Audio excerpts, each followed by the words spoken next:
Hello, in this Visual Basic programming video, I am going to cover something I really wanted to cover, and it's events. Not gonna say I was gonna say events. I mean events.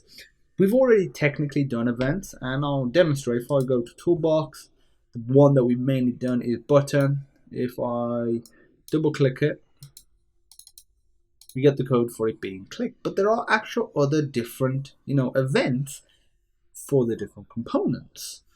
And I'm going to cover that, but not using the button component. No particular reason. I want to, just use something different. So what I'm going to have is, I'm going to have a label. And I'm going to have a text box. Text box, okay. And if I do to double click this and go to the code, this basically handles the event when the actual, text in the text box has changed.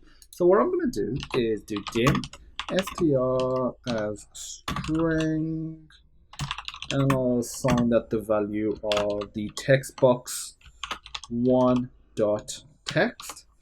and I will assign that to the label dot text equals str. Now if we run it, see what we get.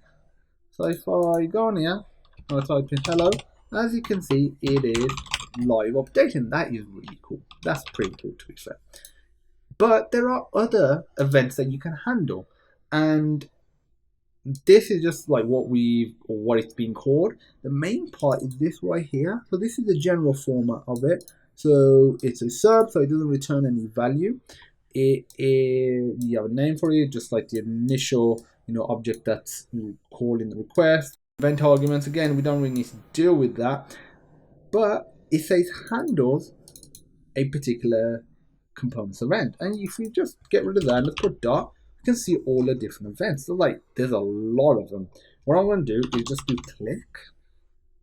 So if I run it, and as you can see, when I clicked on it, it deleted it, because what it did was it detected the event, and the code we already had was to override the label. As there's nothing in the label, in the text box, it just overwrote it with that. So if I type in hello, nothing happens. But if I click it, it puts it in there, because that's when the event is triggered.